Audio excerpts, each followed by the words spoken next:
This channel does not promote any violent, harmful, or illegal activities. All content provided by this channel is meant for an educational purpose only. নমস্কার, টিভি9 বাংলায় আপনাদের আরও একবার স্বাগত জানাই। আমি শুভজিৎ রয়েছি আপনাদের সঙ্গে। মুখ্য সচিবের জেলা শাসকদের নিয়ে বৈঠক হঠাৎ হাজির মুখ্যমন্ত্রী। নাম না করে 3 জেলা শাসকের বিরুদ্ধে ক্ষোভ প্রকাশ কমিশন সূত্রে খবর। কমিশন ও কেন্দ্রের সঙ্গে নিয়মিত যোগাযোগ রাখছেন 3 জন জেলা শাসক, সব খবর আছে। ভোটের পরে কিন্তু রাজ্যের এখতিয়ারেই কাজ করতে হবে হুঁশিয়ারি মুখ্যমন্ত্রীর। আমার সহকর্মী দীক্ষা ভুইয়া এই মুহূর্তে আমার সঙ্গে টেলিফোন লাইনে রয়েছেন। দীক্ষা, আমি জানতে চাইবো যে কমিশনের রোল অবজারভার সি মুরুগান এবং রণবীর কুমারের ভূমিকা নিয়েও নাকি শুনছি অসন্তোষ প্রকাশ করেছেন মমতা বন্দ্যোপাধ্যায়, এবং এক প্রকার তিনি হুঁশিয়ারি দিয়েছেন ভোটের পরে এই এখতিয়ারেই কাজ করতে হবে। কি জানা যাচ্ছে সূত্র মারফত? গতকাল মুখ্য সচিব নন্দিনী চক্রবর্তী একটি বৈঠক ডেকেছিলেন, যেখানে সমস্ত জেলা শাসকদের ডাকা হয়েছিল উন্নয়নমূলক কাজের পাশাপাশি এসআইআর নিয়েও কথা বলার জন্য। এবং কিন্তু সব থেকে গুরুত্বপূর্ণ, কালকে কোনো জেলা শাসককে মোবাইল ফোন নিয়ে ভেতরে ঢুকতে দেওয়া হয়নি। কিছুক্ষণ বৈঠকের পরেই দেখা যায় মুখ্যমন্ত্রী স্বয়ং এই বৈঠকে হাজির হন এবং তিনি সেখানে প্রায় 20 মিনিট থেকে 25 মিনিট পর্যন্ত ছিলেন এবং সেই বৈঠকেই তিনি বেশ কিছু বার্তা দেন। তার মধ্যে একটা আমরা গতকালই বলেছিলাম যে সুপ্রিম কোর্টের নির্দেশ মেনে মানবিক হওয়া, এইগুলো বার্তার পাশাপাশি তিনি নাম না করে 3 জেলা শাসকের বিরুদ্ধে রীতিমতন ক্ষোভ উগরে দেন। তিনি বলেন এই 3 জেলা শাসক নিয়মিত কেন্দ্রীয় সরকার এবং কমিশনের সঙ্গে যোগাযোগ রেখে চলেছে, তার কাছে খবর আছে। ফলে 3 জেলা শাসকের বিরুদ্ধে এই ক্ষোভ যেমন উগরে দেন, তেমনি পাশাপাশি অবজারভার যারা রয়েছেন এবং যেই 3 জেলা শাসক সুপ্রিম কোর্টের নির্দেশ না মেনে নিজের মতন করে কাজ করছে বলেও তিনি ক্ষোভ প্রকাশ করেন। পাশাপাশি কয়েকজন অবজারভার, বিশেষ করে সি মুরুগান এবং রণবীর কুমার, যে আমরা দেখেছিলাম গতকাল প্রথমে রণবীর কুমারের একটি পোস্টের পদোন্নতির একটি সচিব পদোন্নতির একটি লিস্ট বেরিয়েছিল, কিন্তু পরবর্তী ক্ষেত্রে দেখা গেল তাকে সেই জায়গা থেকে সব থেকে কম একটা গুরুত্বপূর্ণ জায়গায় আবার পরিবর্তন করে দেওয়া হলো কালকেই দুটো অর্ডারে। সেক্ষেত্রে দেখা যাচ্ছে এই আধিকারিকদের বিরুদ্ধে তিনি ক্ষোভ প্রকাশ করেছেন। তিনি বলেছেন যে তারা কমিশনের হয়ে কাজ করছে, কিন্তু পরবর্তী ক্ষেত্রে যেহেতু তারা রাজ্যের অফিসার, কিন্তু কেন্দ্রীয় ডেপুটেশনে আপাতত নির্বাচন কমিশনের আওতায় কাজ করতে হচ্ছে, ফলে এই অফিসারদের কিন্তু তার কোনো প্রয়োজন নেই। অর্থাৎ তিনি এটাও বোঝাতে চাইছেন যে এই কমিশনটা রাজ্যের হয়েও যেহেতু কমিশনের হয়ে কাজ করার চেষ্টা করছে এবং কমিশনের কথায় ওরবোস করছেন, সেক্ষেত্রে কিন্তু এই রাজ্য সরকারের তাদের কোনো প্রয়োজন নেই, এই হুঁশিয়ারিও তিনি দিয়েছেন বলে আমরা সূত্র মারফত জানতে পারছি। ধন্যবাদ দীক্ষা। আমি আরো একবার দর্শকদের জানাবো, মুখ্য সচিবের জেলা শাসকদের নিয়ে বৈঠকে হঠাৎই মুখ্যমন্ত্রী মমতা বন্দ্যোপাধ্যায় তিনি হাজির হয়ে যান। নাম না করে 3 জেলা শাসকের বিরুদ্ধে তিনি ক্ষোভ প্রকাশ করেছেন, এমনটাই সূত্র মারফত জানা যাচ্ছে। কমিশন এবং কেন্দ্রের সঙ্গে নিয়মিত যোগাযোগ রাখছেন 3 জেলা শাসক, সব খবর আছে। ভোটের পর কিন্তু রাজ্যের এখতিয়ারেই কাজ করতে হবে হুঁশিয়ারি মুখ্যমন্ত্রী। এই মুহূর্তে আমাদের সঙ্গে টেলিফোন লাইনে রয়েছেন বিজেপির মুখপাত্র দেবজিৎ সরকার। দেবজিৎ বাবু, আপনার কি প্রতিক্রিয়া মুখ্যমন্ত্রীর এই তার এই মন্তব্য, যেটা এখনো পর্যন্ত যদি সূত্র মারফত জানা যাচ্ছে যে মিটিং হচ্ছিল জেলা শাসকদের নিয়ে মুখ্য সচিবের, সেখানে হঠাৎই হাজির হয়ে তিনি 3 জন জেলা শাসকের বিরুদ্ধে একেবারে ক্ষোভ উগরে দিয়েছেন, কি বলবেন? রাজ্যে যে গণতন্ত্র নেই সে কথা আমরা বহুবারই বলেছি। এই জিনিস বারবার একই জিনিস প্রমাণ করছে যে গণতন্ত্রের প্রতি তৃণমূলের কোনো আস্থা নেই, এবং মুখ্যমন্ত্রী মমতা বন্দ্যোপাধ্যায় গণতান্ত্রিক পদ্ধতিতে একটা ভোটের নাটক করে বারবার জিতে এলেও তিনি আদতে গণতন্ত্রের প্রতি কোনো বিশ্বাস রাখেন না এবং সংবিধানের প্রতি কোনো বিশ্বাসই নেই ওনার।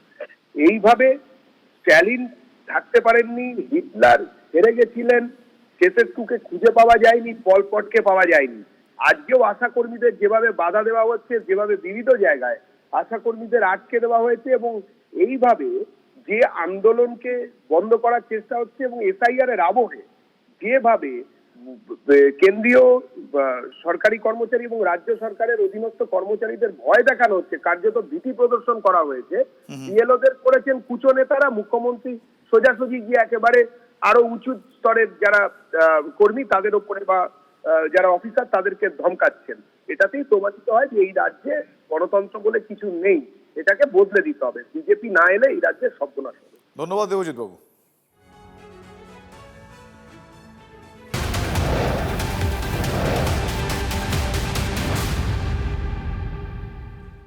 এসআইআর নিয়ে হলফনামায় গুরুতর অভিযোগ নির্বাচন কমিশনের। মুখ্যমন্ত্রীর বিরুদ্ধে প্ররোচনামূলক বক্তব্য রাখার অভিযোগ তুলেছে নির্বাচন কমিশন। তাদের আরও অভিযোগ, মুখ্যমন্ত্রীর বক্তব্যে ভয়ের একটা পরিবেশ তৈরি হয়েছে, আর এই নিয়ে রাজনৈতিক তরজা তুঙ্গে। এবার মমতা বন্দ্যোপাধ্যায়ের বিরুদ্ধে প্ররোচনামূলক বক্তব্য রাখার অভিযোগ তুলল নির্বাচন কমিশন। সুপ্রিম কোর্টে দেওয়া হলফনামায় মুখ্যমন্ত্রী মমতা বন্দ্যোপাধ্যায়ের বিরুদ্ধে নির্বাচনী আধিকারিকদের বিরুদ্ধে প্ররোচনামূলক বক্তব্যের অভিযোগ এনেছে কমিশন। নির্বাচন কমিশনের মতে তিনি জনগণকে আইন নিজের হাতে তুলে নিতে সরাসরি প্ররোচনা দিয়েছেন। শুধু তাই নয়, ভীতির পরিবেশ তৈরিরও অভিযোগ তোলা হয়েছে। সর্বোচ্চ আদালতে দেওয়া হলফনামায় কমিশনের অভিযোগ, 14 জানুয়ারি মুখ্যমন্ত্রী সাংবাদিক সম্মেলনে একজন মাইক্রো অবজারভারকে নির্দিষ্টভাবে চিহ্নিত করে ভয় দেখিয়েছেন। মুখ্যমন্ত্রী যে কাজটা করাচ্ছেন, মুখ্যমন্ত্রী তো কাঠ গড়ায় নয়, গড়াদের ওপারে পাঠানো উচিত ছিল। হয়তো সেটা সম্ভব হয়নি, লজিক্যালি পসিবল নয়, তো স্বাভাবিকভাবে তাকে সুপ্রিম কোর্টে সেটা জানাতে হচ্ছে, এছাড়া কোথায় জানাবে? হলফনামা দেওয়া উচিত যে 82 জন মানুষ মারা গেছে, হিয়ারিং এ এসে নাকে অক্সিজেনের নল রাখা অবস্থায় মানুষের মৃত্যুবরণ করতে হয়েছে। সেই মৃত্যুগুলোর দায় কার? গণেশ কুমার, অমিত স্যার আগে সেই হলফনামা দিতে হবে সুপ্রিম কোর্টে, তারপর ওদের এই দালালির কথা বাংলার মানুষ। নির্বাচন কমিশনের তরফে সুপ্রিম কোর্টে জানানো হয়েছে, এসআইআর এর কাজে রাজনৈতিক কর্মীদের প্ররোচনায় আধিকারিকদের বাধা দেওয়া হয়েছে। বিএলওদের বিরুদ্ধে পুলিশ এফআইআর দায়ের করতে অনীহা প্রকাশ করছে। অন্য রাজ্যের তুলনায় পশ্চিমবঙ্গে আইন শৃঙ্খলার পরিস্থিতি উদ্বেগজনক।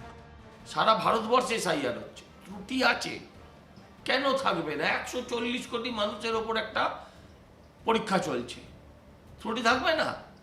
ওরা কয়েক হাজার পরীক্ষার্থীর পরীক্ষা নিতে গিয়ে এত বারবার ফেল করে একটা সরকার। নির্বাচন কমিশনকে ব্যবহার করে কার্যত ভোট চুরি করার জন্য যা যা করণীয় সব কেন্দ্রের শাসক দল ভারতীয় জনতা পার্টি তাদের নেতৃত্বে, তাদের নির্দেশে করা হচ্ছে। এর আগে আইপ্যাকের কর্ণধার প্রতীক জৈনের বাড়ি ও অফিসে তল্লাশিতে বাধা দেওয়ার অভিযোগে রাজ্যের মুখ্যমন্ত্রী, প্রশাসন ও পুলিশের শীর্ষ কর্তাদের বিরুদ্ধে সুপ্রিম কোর্টে মামলা করে কেন্দ্রীয় এজেন্সি ইডি। আর এবার সুপ্রিম কোর্টের হলফনামায় মমতা বন্দ্যোপাধ্যায়ের বিরুদ্ধে প্ররোচনামূলক বক্তব্য রাখার অভিযোগ তুলল নির্বাচন কমিশন। জায়গায় জায়গায় বিক্ষোভ, চাকুলিয়ার ঘটনা থেকে শুরু করে একাধিক জায়গায় মাইক্রো অবজারভার সহ বিএলওদের আক্রান্ত হওয়ার খবর, এই সমস্ত কিছুই এবার শীর্ষ আদালতের সামনে পেশ করল কমিশন। শুধু তাই নয়, একেবারে মুখ্যমন্ত্রী মমতা বন্দ্যোপাধ্যায়কে সামনে রেখে তার বক্তব্যের জেরে যাবতীয় সমস্যা হচ্ছে এমনটাই অভিযোগ একেবারে শীর্ষ আদালতের দরবারে। ক্যামেরা মাখন পাশের সঙ্গে স্থাপিত সাহায্য বাংলা কলকাতা।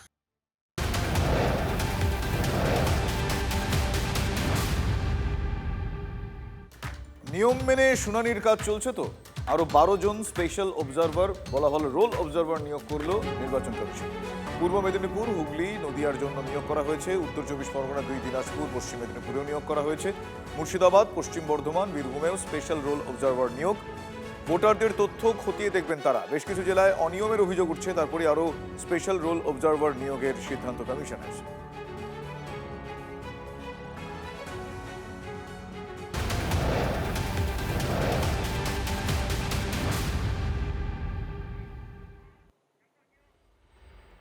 আশা কর্মীদের আজকে গন্তব্য কোথায়? হ্যাঁ, আপনারা জানেন, স্বাস্থ্য ভবন অভিযান তাদের, সেখানে তারা ডেপুটেশন জমা দেবেন। কিন্তু তাদের এই অভিযান শুরুর আগে বিভিন্ন জায়গায় তাদেরকে বাধা দেওয়া হয়, মানে তাদের গন্তব্যে আসতে দেওয়া হবে না। এই মুহূর্তে যে 6টা আলাদা আলাদা উইন্ডো দেখছেন, আপনারা ভিজুয়াল দেখছেন, সেই 6টা আলাদা আলাদা উইন্ডোতে এক কথায় বলতে গেলে আশাকর্মীদের ধরপাকড়ের আলাদা আলাদা জায়গার আলাদা আলাদা ছবি, কিন্তু বিষয়টা এক। জেলায় জেলায় আশাকর্মীদের ট্রেনে উঠতে বাধা দেওয়া হয়, কয়েকজনকে আটক করা হয়। বাধা পেরিয়ে যারা যারা শিয়ালদা স্টেশনে আসতে পেরেছেন সেখানেও তাদের আটকে দেওয়া হয়। যেখানে যেখানে তাদের আটকে দেওয়া হয় সেখানেই তারা বিক্ষোভ দেখিয়েছেন, স্লোগানিং করেছেন। এই মুহূর্তে বাঁকুড়া, সেখানে আশাকর্মীদের ধরপাকড় চলছে। প্রথম ছবিটা দেখছেন, জলপাইগুড়ি ছবিটা দেখছেন, ট্রেনের মধ্যে আশাকর্মীদের আটকে দেওয়া হয়েছে। আশাকর্মীদের ধরপাকড়ের ছবি আপনাদের দেখাচ্ছি পর পর। কাটোয়া, মেদিনীপুর, রায়গঞ্জ। এই মুহূর্তে যে ছবিটা দেখছেন সেটা শিয়ালদায় আশাকর্মীদের এতজন আশাকর্মীকে আটকে দেওয়া হয়েছে যারা স্বাস্থ্য ভবনের উদ্দেশ্যে রওনা দিয়েছিলেন। আমার সহকর্মী সোমা এই মুহূর্তে রয়েছেন। সোমা, শিয়ালদা স্টেশনে যখন তাদেরকে আটকে দেওয়া হয় সেই সময়কার সবার আগে সেই ছবি তুমি আমাদের সামনে তুলে ধরেছো, দর্শকরা দেখেছেন। এই মুহূর্তে সেখানকার ছবিটা কি, তারা কি বলছেন, তাদেরকে আটকে রাখা হলে কতক্ষণ তারা এইভাবে থাকবেন, মানে হোয়াট নেক্সট, তারা কি বলছেন, এরপর তারা কি করবেন? দেখো, উত্তরবঙ্গ থেকে বহু আশাকর্মী তারা এসেছেন, গতকাল রাত থেকেই তারা এসেছেন এবং শিয়ালদা স্টেশন চত্বরে তারা ছিলেন। কিন্তু শিয়ালদা স্টেশন, আমি রয়েছি দেখো 14 নম্বর প্ল্যাটফর্মের একেবারেই সামনে, সেখানে তাদেরকে আটকে দেওয়া হয়েছে, অর্থাৎ আশাকর্মীদের আটকে দেওয়া হয়েছে। আমরা সকাল থেকে সেই ছবি দেখিয়েছি, দেখো যেখানে আটকে দেওয়া হয়েছে সেখানেই কিন্তু তারা বসে পড়েছেন এবং তারা বলছে যে তারা তাদের ন্যায্য দাবিতে যাচ্ছেন। দীর্ঘদিন ধরেই তারা আন্দোলন করে যাচ্ছেন, তাদের বেতন বাড়াবার দাবি রয়েছে। দেখতেই পাচ্ছ এই মুহূর্তে তারা বিক্ষোভে সামিল হয়েছে, যেহেতু তাদেরকে পুলিশ অর্থাৎ জিআরপি তাদেরকে আটকে দিয়েছে। শিয়ালদা স্টেশনে দেখো একদিকে যেমন বিক্ষোভকারীরা অর্থাৎ এখানে যারা আশাকর্মীরা তারা যেমন বসে পড়েছেন, জিআরপির তরফ থেকে কিন্তু তাদেরকে ঘিরে রাখা হয়েছে, অর্থাৎ শিয়ালদা স্টেশন চত্বর ছেড়ে তারা কিন্তু কোনোভাবেই বেরোতে পারবে না। দেখতেই পাচ্ছ এখানে জিআরপির তরফ থেকে একেবারে একদিকে যেমন আমরা দেখলাম স্বাস্থ্য ভবনের সেখানে লোহার ব্যারিকেড করে দেওয়া হয়েছে, কিন্তু এখানে জিআরপি পুলিশের ব্যারিকেড সেটা কিন্তু আমরা দেখতে পাচ্ছি এবং তারা বলছেন যে তারা যেভাবেই হোক তারা কিন্তু আজকে স্বাস্থ্য ভবনে পৌঁছাবেন। আমার সাথে এখানে যারা রয়েছেন, আপনারা কি পৌঁছাতে পারবেন? আপনাদের তো হ্যাঁ, আমরা পারবোই, যাবোই স্বাস্থ্য ভবনে, আমরা যাবোই আজকে। আমাদের নানা জায়গায় আটকে ছিল, আটকাতে পারেনি, এখানেও এসেছি, আমরা স্বাস্থ্য ভবনেও চলে যাব, আটকাতে পারবেন না। আপনাদের তো আটকে দেওয়া হলে এরপরের কি কর্মসূচি? আমরা এখানে বসে থাকবো আর আমরা যে কোনো প্রকারে আমরা বলছি আমরা আন্দোলন করতে আসছি, আন্দোলনের ভূমিকা পালন করে আমরা স্বাস্থ্য ভবনে যাবই।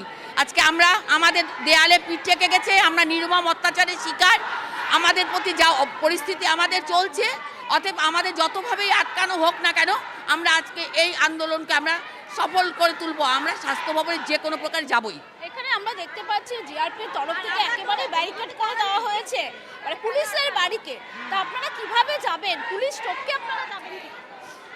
পুলিশ টপকে আমরা কিভাবে যাব? আমরা যখন যাব তখন পুলিশও দেখবে আমরা কিভাবে যাচ্ছি এবং সাধারণ জনগণও দেখবে আমরা কিভাবে চলে গেলাম। প্রত্যেক ক্ষেত্রে আমাদেরকে এইভাবে থামিয়ে দেওয়া যায় না।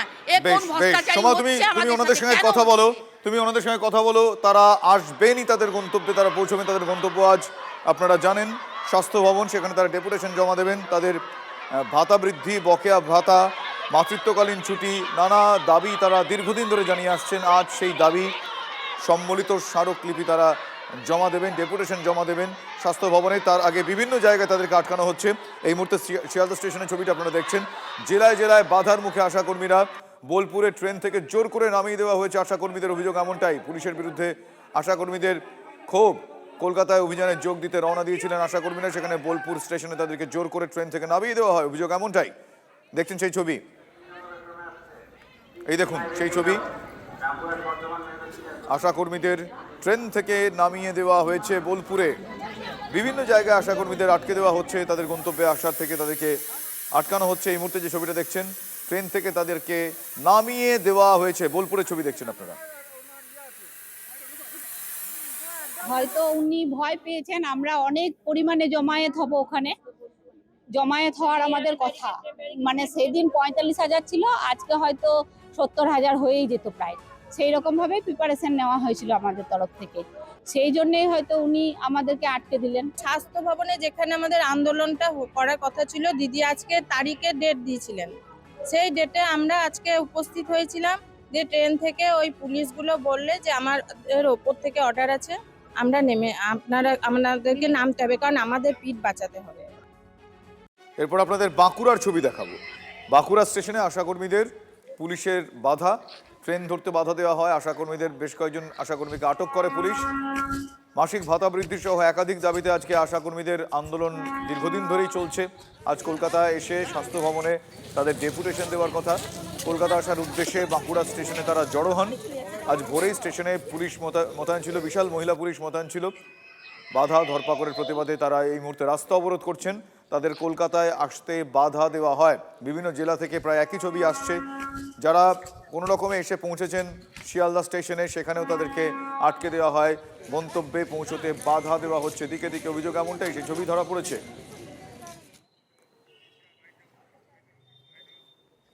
স্টেশন আসার ফলে পুলিশ ঘেরাও করে বলছে এটা অবৈধ, আপনাদের যাওয়া চলবে না, আপনাদের অ্যারেস্ট করা হবে, এই সেই করে বিভিন্ন রকম ভয় দেখাচ্ছে। যেতে দিচ্ছে না। ট্রেন পথের কথা আপনাদের বলছিলাম।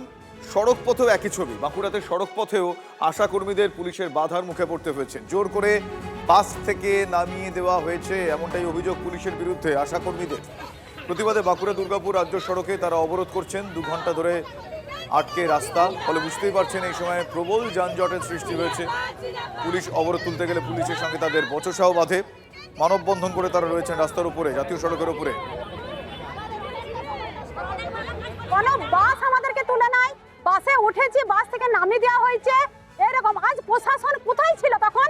আজকে আমাদেরকে যে এখানে আটকে দেওয়া হলো, আমাদের আজকে 1 বছরের টাকা দেয় নাই, ইনসেন্টিভ 6-7 মাসের টাকা দেয় নাই। আমরা করোনা ডিউটি করেছি, সেখানে কোনো টাকা দেয় নাই। এই মুহূর্তে তাও আমরা কাজ করে যাচ্ছিলাম, তো আমাদেরকে আমাদের 5,000 টাকাতে কোনো কিছু হয় না, একটা সংসার চলে না। শুনলেন একজন আশাকর্মী, তিনি কি বলছেন। আজকে যারা যারা কলকাতায় স্বাস্থ্য ভবনের উদ্দেশ্যে রওনা দিচ্ছেন তাদের প্রত্যেকের মুখে কিন্তু একই কথা শোনা যাচ্ছে। এই মুহূর্তে যে আলাদা আলাদা ছবিগুলো আপনি আমার পাশে দেখতে পাচ্ছেন, সেই ছবিগুলোতে জায়গাগুলো হয়তো আলাদা আলাদা, জেলাগুলো হয়তো আলাদা আলাদা, কিন্তু ছবিটা একই কথা বলছে। আলাদা আলাদা জায়গায় ছবি একই কথা বলছে। মেদিনীপুরে সেখানে আশাকর্মীদের কলকাতা আসতে পুলিশ বাধা দেয়। স্বাস্থ্য ভবনে আন্দোলনের যোগদানের আগে জেলাতে ব্যাপক ধরপাকড় চলছে। বিভিন্ন দাবি দাওয়া নিয়ে আজ স্বাস্থ্য ভবনে অভিযানের ডাক দিয়েছেন আশাকর্মী ইউনিয়নের সদস্যরা। ট্রেন এবং বাসে কলকাতায় আসতে তারা জড়ো হন। অভিযোগ, ট্রেনে উঠতে বাধা দেওয়া হয়, বাধা দেয় পুলিশ। লাইনের উপর তারপর তারা অবরোধ বিক্ষোভ দেখান।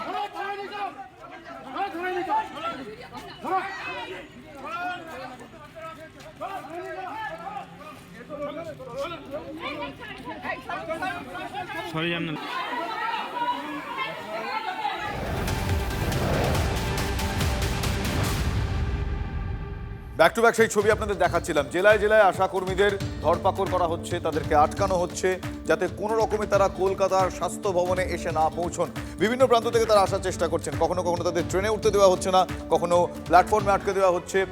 অনেক কিছু উপেক্ষা করে আরামবাগ থেকে কলকাতার পথে বেশ কয়েকজন আশাকর্মী পুলিশকে এড়িয়ে চাদর মুড়িয়ে ট্রেন ধরে তারা রওনা দিয়েছেন। দেখছেন সেই ছবি। ভোর থেকেই জেলায় জেলায় পুলিশি বাধার অভিযোগ ওঠে। কোথাও ট্রেন ধরতে বাধা দেওয়া হয়, কোথাও বা বাস থেকে নামানোর অভিযোগ। এরপরে লুকিয়ে কলকাতায় রওনা দেন আশাকর্মীরা। সেই ছবি আপনাদের দেখাচ্ছি আমরা। বাধা উপেক্ষা মানে আমরা তো কোনো বাধা মানতে রাজি নই, কারণ এত দূর যখন এসে গেছি, জয়পুর ব্লক থেকে আমি এসেছি, অনেক বাধা কাটিয়ে অনেক রকম কৌশল করে আমাদেরকে যেন আমরা চোরের দায়ে ধরা পড়েছে, লুকিয়ে লুকিয়ে আসতে হয়েছে আমাদেরকে। মাঝ রাস্তায় এসে আমাদেরকে ড্রেস চেঞ্জ করতে হয়েছে, ড্রেস চেঞ্জ করে আমরা তারপরে এখানে আসতে পেরেছি। মোবাইল বিল বাকি আছে, কোনো খুচরো পয়সা কোনো কিছু আমাদের দিচ্ছে নাই। 5 মাস 6 মাস 1 বছর। পুজোর সময় একটা লোকের ঘরে কাজ করলেও তাকে পুরো টাকাটা দিয়ে দেওয়া হয়। পুজোর সময় আমাদের 6 মাস টাকা বাকি রেখে দিল। তাহলে এরকম কি আমাদের সংসার চলে? আমরা আমাদের নিজেদের প্ল্যাটফর্ম থেকে নিজেদের দাবি আদায়ের জন্য যাচ্ছি। আনড্রেসে থাকলে তারা আমাদেরকে ধরতে পারছে না, কিন্তু সেখানকার এলাকার ওই নেতাদেরকে লাগিয়ে দেওয়া হয়েছে। যেহেতু তারা আশাদেরকে চেনে, তাই সেহেতু তারা ওই বাসেতে আশাদেরকে মুখ চিনলে দেখতে পেলে তাদেরকে টেনে হিসেবে বাস থেকে নামিয়ে দিচ্ছে।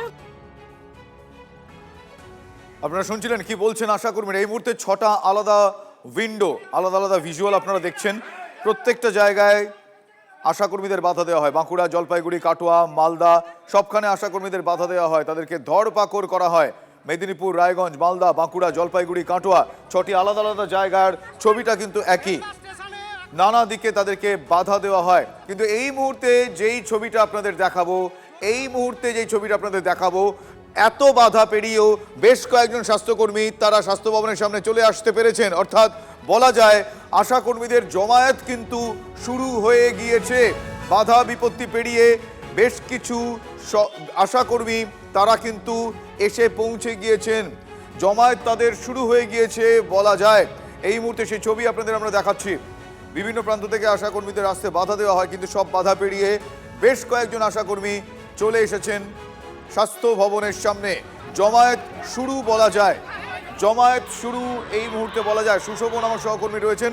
সুশোভন, আমি সেই ছবিটা দেখতে চাইবো, কারা কারা এসেছেন, কোথায় তাদের জমায়েত শুরু হয়েছে, কি বলছেন তারা, বাধা বিপত্তি পেরিয়ে তারা পৌঁছলেন কি করে, তাদের সঙ্গে কথা হয়েছে তোমার? দেখো, স্বাস্থ্য ভবন থেকে ঢিলছোড়া দূরত্বে ইলেকট্রনিক কমপ্লেক্স থানার সামনে ইতিমধ্যেই অবস্থান তারা শুরু করেছেন এবং তারা এখান থেকে স্বাস্থ্য ভবন যাবেন, তারা একথাই বলছেন। আচ্ছা, আপনারা এখন এখানে জমায়েত শুরু করছে, স্বাস্থ্য ভবন যাবেন? যাওয়ার জন্য আমরা এখানে জমায়েত শুরু করছি, কিন্তু আমাদের চোপড়া ব্লক থেকে আমরা 25 জন আসি, তার মধ্যে 6 জনকে তুলে নেওয়া হলো, কারণ আর যেখান সেখান থেকে পাই সবাইকে তুলে নেওয়া হয় রাস্তাঘাটে। আপনারা যাবেন কি করে? স্বাস্থ্য ভবনের সামনে উঁচু উঁচু ব্যারিকেড, আমাদেরকে নির্দিষ্ট দিন দিয়েছে, আমাদেরকে অপমানিত করছে আমাদের দিদিমণি, এবং আমাদেরকে কোনো নেত্রীকে আসতে দিচ্ছে না, আমাদেরকে রাস্তাঘাটে হেনস্থা করছে, আমরা তার জন্য জবাব দিতে হবে। কেন আমাদের এই যে ব্যারিকেড, এতগুলো ব্যারিকেড রয়েছে, যাবেন কি করে? আপনারা কি যাবেন না? তো আমরা স্বাস্থ্য ভবন যাব, আমরা 7ই জানুয়ারি যেভাবে গিয়েছি, আজকেও আমরা 21শে জানুয়ারি সেইভাবে স্বাস্থ্য ভবন। প্রচুর পুলিশ, ব্যারিকেড আপনার থেকে উঁচু। হ্যাঁ, সে পুলিশ থাকবে, আমাদের দাবি যদি মেনে নেয় তাহলে আমরা সুস্থভাবে, না হলে আমরা আমি বলছি ব্যারিকেডটা টপকাবেন কি করে? পুলিশ তো অনুমতি দেবে না। পুলিশ অনুমতি 7 তারিখেও 7ই জানুয়ারি দেয়নি, আমরা ভেঙে ঢুকবো, ভাঙিয়ে ঢুকবো, আমরা যতদূর পারবো আমরা ভাঙি। আমাদের আপনাদের অনেককেই বিভিন্ন জায়গায় গ্রেপ্তার করা হচ্ছে, সেই জায়গায় আপনারা কোত্থেকে এসছেন আর কখন এসছেন এখানে? আমরা আসছি কোচবিহার জেলার হলদিবাড়ি ব্লক থেকে। আমরা গতকাল ট্রেনে উঠছিলাম দার্জিলিং মেলে, সারা রাত ট্রেনে ছিলাম। আমাদের এনজিপিতে 27 জন দিদিদের আটকে দেওয়া হয়েছিল, এমনকি ট্রেন থেকেও নেমে নেওয়া হয়েছিল। কলকাতায় নেমেই লুকিয়ে চলে এসেছিলেন? না, কেন লুকাবো? আমরা কি লুকানোর জন্য আসছি? দিদি কথা দিয়েছিল স্বাস্থ্য ভবন থেকে, স্বাস্থ্য সচিব কথা দিয়েছিল যে আপনাদের যে সংখ্যক জমায়েত হওয়ার কথা, অনেকেই তো আটক হয়ে গেছেন, তাহলে সেই সংখ্যাটা তো এখানে হবে না, কম সংখ্যক হবে। আরো আসবে, থাকবো এখানে স্বাস্থ্য ভবনে থাকবো, এইভাবে আটকানো যাবে না। আমাদের অনেক আশা কর্মী এখনো আসছে। দিদি আমাদেরকে দিন দিয়েছে, দেখছে আজ আশা কর্মীরা সবাই রাস্তায় এসে মরতে হলে মরে যাবে, নিজের দাবি আদায় করে যাবে, কিন্তু দিদিমণি ভয়ে রাস্তাঘাটে বাড়িতে সমস্ত নেত্রীকে আমাদের আটকে দিয়েছে, স্টেশন থেকে। চন্দ্রিমা ভট্টাচার্য আপনাদের যে কথা বললেন তাতে আপনার বক্তব্য? কিন্তু আমরা এখানদেরকে সেখানে পৌঁছাতে দিচ্ছে না। কালকে চন্দ্রিমা ভট্টাচার্য যে কথা আপনাদের উদ্দেশ্যে বললেন, সেটা তো আপনার বক্তব্য কি? মন্ত্রী যে কথা বললেন, কিন্তু আমরা দাবি আদায় করেই যাব, দাবি আদায় করে বেশ, এই মুহূর্তে তারা বলছেন তারা এসে জমায়েত করেছেন, এরপর তারা এগিয়ে যাবেন স্বাস্থ্য ভবনের দিকে সাধ্যমতো। আপাতত তোমায় ধন্যবাদ জানাই সুশোভন, তুমি ওনাদের সঙ্গে কথা বলো।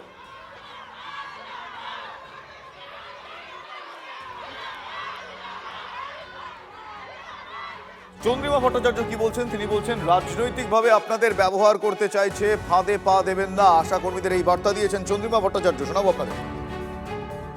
আমরা আপনাদের সঙ্গে আছি, কিন্তু যদি রাজনৈতিকভাবে কেউ আপনাদের ব্যবহার করতে চায়, সেই ফাঁদে পা দেবেন না। রাজনৈতিক স্বার্থ চরিতার্থ করার জন্য আমরা শুনেছি আপনারা হয়তো তাদের কিছু চাঁদাও দেন, জানি না, আমি সঠিক জানি না, এটা শুনেছি। এগুলো চাঁদা দিতেই পারেন, আপনার ইচ্ছে আপনি করবেন, গণতন্ত্রে বাধা নেই, নিশ্চয়ই করবেন, কিন্তু এই যে ব্যবহার করা এবং আপনাদের নিয়ে নিজেদের স্বার্থ চরিতার্থ করবার জন্য এত কিছু পাওয়ার পরেও, সরকার দেওয়ার পরেও সরকারের বিরুদ্ধে আওয়াজ তোলা, কেন্দ্রীয় সরকারের বিরুদ্ধে আওয়াজ নেই কেন, আমরা জিজ্ঞাসা করতে চাই। সরকার বিনাশকালে বিপরীত বুদ্ধি বলে ঠিকই, কিন্তু একটা সরকার এতটা মূর্খ, একটা পাঁঠার ভূমিকায় থাকতে পারে। আমার বক্তব্য হচ্ছে, তুমি যেভাবে আটকাতে চাইছো, তুমি কি ফাইনালি সেভাবে আটকাতে পারবে? তাদের সেভাবে আটকাতে পারবে না। এই আশা কর্মীরাই সরকারকে টেনেছে এতদিন, আজকে তাদেরকে আটকাতে স্বাস্থ্য ভবনের সামনে লোহার দেয়াল তুলেছে, লোহার প্রাচীর তুলেছে। এই লোহার প্রাচীরের পেছনে গিয়ে সরকার শাসক বেশি দিন লুকিয়ে থাকতে পারবে না। পাবলিক এখান থেকে ওদের টেনে হিচড়ে বার করবেই করে।